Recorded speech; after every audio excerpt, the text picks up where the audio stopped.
ACL surgery முடிச்சுட்டு நான் நார்மலா நடக்கிறேன் சார். பட் ரன்னிங் போகும்போது மட்டும் கொஞ்சம் பெயினா இருக்கு, கொஞ்சம் கஷ்டமா இருக்கு. அது மட்டும் இல்லாம டீப் ஸ்குவாட்ஸ் பண்ணும்போது எனக்கு நீ பெயினா இருக்கு. இன்னுமே நீ ஸ்ட்ரென்தனிங் பண்ண மாதிரி எனக்கு ஃபீலா இருக்கு. இன்னுமே எனக்கு ரன்னிங் பண்ண ஒரு கான்ஃபிடன்ஸ் இல்லாத மாதிரி இருக்கு. அப்பனா நீங்க பேஸ் 3 ப்ராப்பரா ப்ரோக்ரஸே பண்ணல.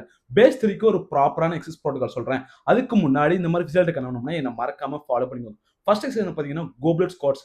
உங்களுக்கு கையில 2 கையில நல்ல ஒரு 10 to 15 கேஜி ஒரு தம்பிள்ஸ் எடுத்துக்கிட்டு நல்லா நீங்க ஸ்லோவா ஸ்குவாட்ஸ் பண்ணும். ப்ரோக்ரஸா அப்படியே வெயிட் இன்க்ரீஸ் பண்ணலாம். ரெண்டாவது எக்சர்சைஸ் பாத்தீங்கன்னா நீங்க ஒரு deadlifts, dumbbells deadlifts நல்லா ஒரு 5 கேஜி இருந்து 10 கேஜி தம்பிள்ஸ் நீங்க ஹோல்ட் பண்ணிட்டு நல்லா டெட் லிஃப்ட்ஸ் பண்ணணும். அது ஒரு 10 to 12 reps 3 sets நீங்க பண்ணலாம். மூணாவது என்ன பாத்தீங்கன்னா நீலிங் ஹிப் த்ரஸ்ட். ஓகேங்களா? நீங்க நீலிங் வந்துட்டு நீங்க ஒரு வெயிட்டட் ஒரு தம்பிள்ஸ் பிடிச்சிட்டு நல்லா நீலிங் ஹிப் த்ரஸ்ட் பண்ணணும். அது மட்டும் இல்லாம நாலாவது எக்சர்சைஸ் என்ன பாத்தீங்கன்னா நீங்க ஒரு போஸ் பால் மேல ஏறிட்டு நீங்க அதுல பொறுமையா ஸ்குவாட்ஸ் பண்ணும்போது பேலன்ஸ் நல்லா இம்ப்ரூவ் ஆகும். அது மட்டும் இல்லாம ஒரு ப்ரொப்ரோசெப்ஷன் நல்லா இம்ப்ரூவ் ஆகும். உங்க ஃபியரையும் கம்மி பண்ணும். அஞ்சாவது எக்சர்சைஸ் என்ன பாத்தீங்கன்னா mini apps.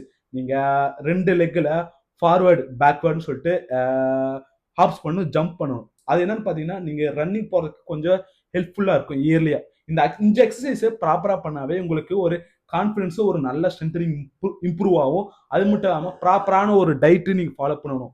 ACL injury பேஷனுக்கு base 3 protocol ஃபுல்லா வேணும்னா ஏசிஎல் கமெண்ட் பண்ணுங்க. நான் உங்களுக்கு டிஎம் பண்றேன். மறக்காம இந்த ரீல உங்க ஃப்ரெண்ட்ஸ் ஃபேமிலிக்கு ஷேர் பண்ணுங்க गाइस. Thank you.